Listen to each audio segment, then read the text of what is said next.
Hi everyone, welcome back to Fresh Parchment. My name is Heather and today I'm going to talk through all of the books that I finished in June. Now my goal for the month of June, since it is Pride Month, was to read as many of the LGBTQ plus books that I had on my shelves that I was really excited to read. As you may or may not know, I set a challenge for myself this year to read at least one classic and at least one nonfiction book per month. So I began with my dedicated classic for the month, which was Orlando by Virginia Woolf. And I had read Mrs. Dalloway in high school, but I had never read any of her other books after that. But I knew Orlando was very highly thought of, so I'm glad that I finally got a chance to actually read it. Orlando follows a young nobleman named Orlando living in the Elizabethan or Jacobean eras. And he has a fantastic life meeting all sorts of intriguing historical figures, goes off to be the ambassador to Turkey, I believe, and then one day he wakes up to discover that he is now a woman. And Orlando lives through the next century as a woman and discovers all of the differences living life as one gender or another. And every century, Orlando changes gender again until we end finally in 1928. Now, I'm very glad that I read this before I watched the film Vida and Virginia with my friend later on in the month, because Orlando is very heavily based on Virginia's love affair with the writer Vida Sackville-West. In fact, she dedicates this novel to Vida, and the character of Orlando is meant to be a character study of Vida Sackville-West and her many facets. And the writing was beautiful. I loved the subtle or not so subtle nod to Jane Austen that Virginia Woolf worked in, because Jane Austen was her favorite author too. But overall, I felt like it was good, and I'm glad that I read it, but I felt like there was something underneath the surface that I was supposed to understand and that I was supposed to get out of this book that I just didn't. I don't know, did other people feel this way too? Let me know. Next up, for my dedicated nonfiction book of the month, I read The World Only Spins Forward, The Ascent of Angels in America by Isaac Butler and Dan Coys. This is an oral history of the play Angels in America. For those of you who don't know, Angels in America is a very famous play, well, set of plays by Tony Kushner, which details the AIDS epidemic in the 80s in New York. And it covers a variety of people, both real and historical, and how the AIDS crisis then intersected with their families, their senses of self, religion, politics. I was lucky enough to see the revival of Angels in America in New York City 2 years ago, and it was utterly beautiful and moving. And this book was released in time for that revival in New York. And what Butler and Coys managed to do was interview anyone who is still living who had any connection to this play. And they put it together in this amazing book to chronicle the development of Angels in America, starting with the political climate around it, Tony Kushner's original writings, its beginnings in San Francisco, and all of the iterations that it has had over the decades. I didn't expect this book to be as moving as it was. I expected it to be interesting and insightful. I loved the chapters where they would do a character study. They would focus in on one particular character from the play and then have all of the actors who ever played that character give their interpretations and their opinions about that character, and seeing them all side by side, and both how similar and how vastly different they were, really is a testament to Tony Kushner's writing. Like I said, I didn't expect it to be as moving as it was. Not only talking about and paying tribute to the various actors who died during the various runs of Angels in America or afterwards, but also reminding me of the brilliance of the plays writing themselves. And there were moments, especially in the middle of this pandemic, where the parallels were so clear, and yet it managed to give me such hope that I came close to tears. It is absolutely beautiful. If you haven't read or seen the plays, I would highly encourage you to do that. And when you are done, find a copy of this book because it is truly worth it. Next up, I was very happy to receive in the mail a copy of the Paper and Heart Society Read with Pride, which is book 2 of Lucy Powery's incredible series. Lucy Powery is an incredibly talented booktuber whose channel I will link down below because she is absolutely wonderful. She focuses mainly on classics, but dabbles in other genres as well. We have very similar reading tastes. And she has managed to create a series that I wish was around when I was a teenager, because I would have absolutely adored them. Of course, I still do. The series is about a group of young friends who manage to find each other as they're in their last years of school. They're of different ages, so some are still in school, some are out, who form a book club called the Paper and Heart Society. And it's a celebration of books and book lovers and friendship and mental health and finding your people and loving those people no matter what comes your way. So here in book 2, we focus on the character Olivia, who's a very high achieving student, is involved in many, many different groups and causes. And she discovers this particular school year that parents have complained, and thus the school has put into place a policy that would limit or at least discourage students taking out LGBTQ plus books. And Olivia is horrified and outraged, and she decides she is going to do something about it. But taking on that on top of all of the other commitments that she has in her life may prove to be a bit too much for her. I must say I loved the celebrations in this and the fact that there isn't one clear-cut solution that's going to wave a magic wand and fix everything, but there are things that you can do to help if you find yourself in the situation. I love that Lucy framed Olivia's solutions that way. I think I loved the first book a little bit more, just because it focused more on authors like Jane Austen and the Brontes and Bath and things that are closer to my heart, but this was still an excellent, excellent sequel, and I can't wait until book 3.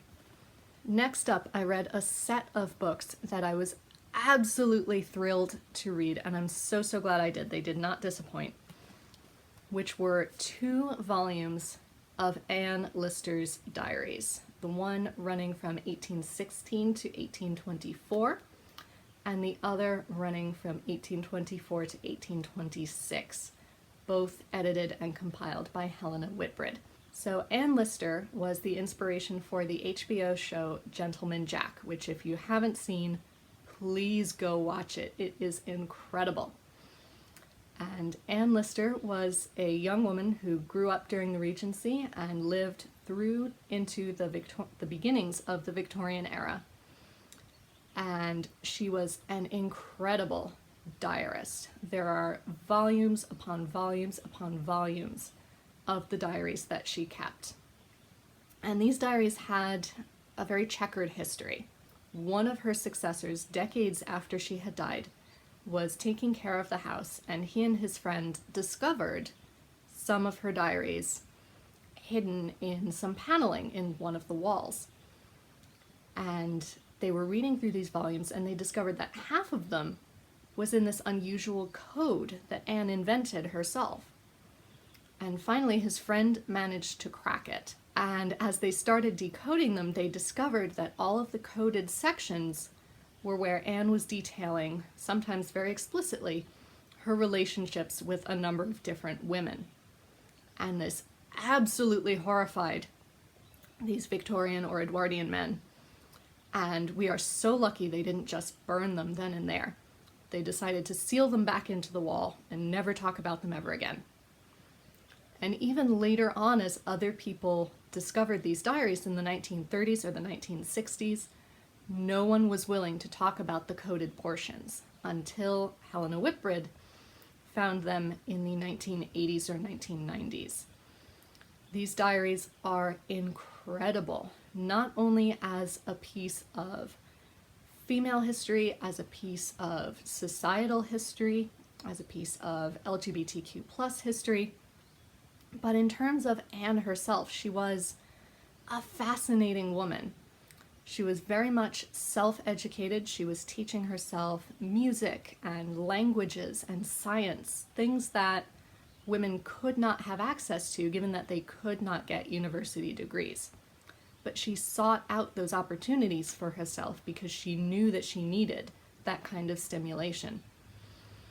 And the fact that she could be so liberal and so forward-thinking in terms of her own education and her running an estate herself as an independent woman, dressing in a relatively masculine fashion, and yet be incredibly conservative in her political views. And Helena Whitbread says she doesn't plan on decoding more of Anne's diaries in the future, which I think is a crying shame.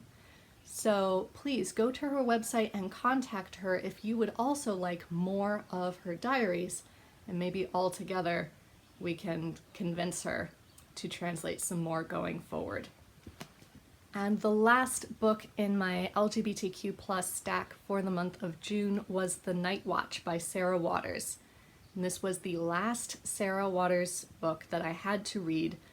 And I don't know that she's writing any more, which is really sad. I'm desperate for another one. So The Night Watch takes place during and after World War II. And it follows 4 people who, I always heard it described that they were friends. I wouldn't necessarily say that they're friends, but their lives intersect in one way or another. And it follows them from 1947 backwards to 1941. And I must say, I didn't find this as gripping as I've found other Sarah Waters novels. I think it was very well done in terms of the grittiness and the gore and just the despair of London and the Blitz.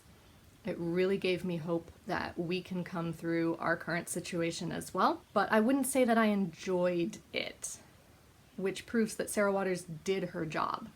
She wrote it well, such that it was not a pleasant experience, but I'm still very glad that I read it. I would still recommend her other books. I love Fingersmith, I love Tipping the Velvet, and I loved The Paying Guests. So I would highly recommend those before you come to The Night Watch.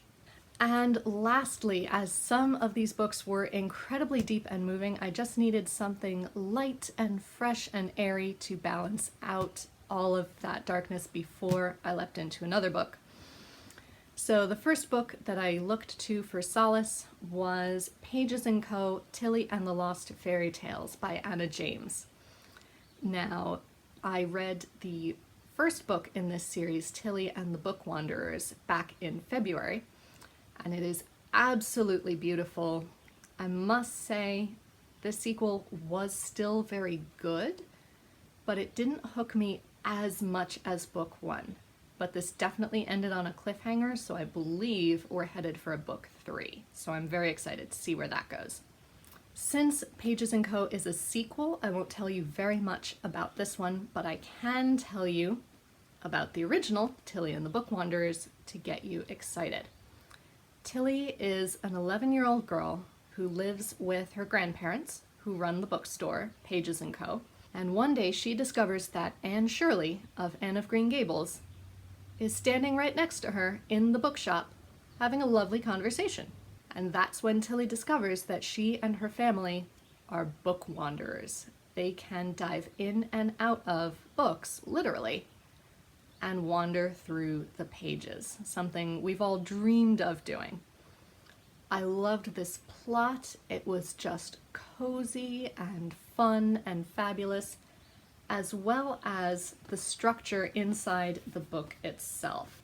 The publisher just had, or perhaps Anna herself, I don't know who came up with it, had such fun with the text. For example, right there, the cat Alice is batting at her name, as a cat often will. It's a sweet, wonderful, cozy middle grade book. I would highly, highly recommend the whole series. Anna herself is also a booktuber, so I'll link to her channel down below as well so you can check out some of her earlier videos. And the last book I read in the month of June were Tales of Hoffmann by E.T.A. Hoffmann. Now, E.T.A. Hoffmann may or may not be very familiar to you, but when I tell you he wrote the short story of The Nutcracker, that probably tells you that you're much more familiar with him than you thought you were. So E.T.A. Hoffmann was actually a contemporary of Jane Austen. He was born in the late 1700s, lived through into the 1800s, and he mainly wrote short stories in Germany.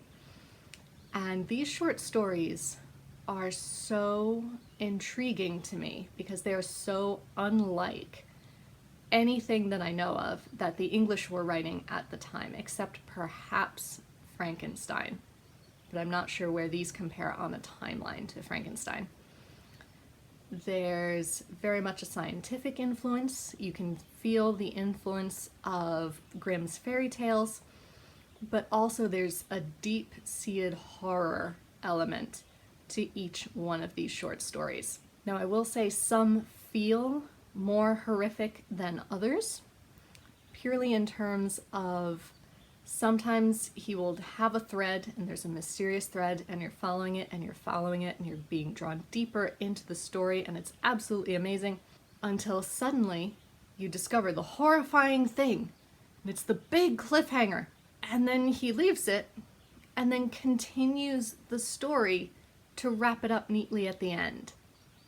And that to me undercut the horrifying cliffhanger that he had built towards. I am, however, very glad that I read these because I love the opera, The Tales of Hoffmann, which follows E.T.A. Hoffmann himself and incorporates some of these short stories, and I'll do a whole video about opera and book recommendations in the future to tell you more. But if you are also an opera fan, I would encourage you to read these and check out The Tales of Hoffmann, and indeed check them both out. Even if you're not an opera fan, maybe it will bring you into the fold. So those were all the books that I read in June. Let me know if you've read any of these, if you loved them, if you disagree with some of my points, or if you'd like more information about any of them. What was your favorite book that you read in June? Let me know down below. And in the meantime, stay safe, stay well, and happy reading. Bye everyone.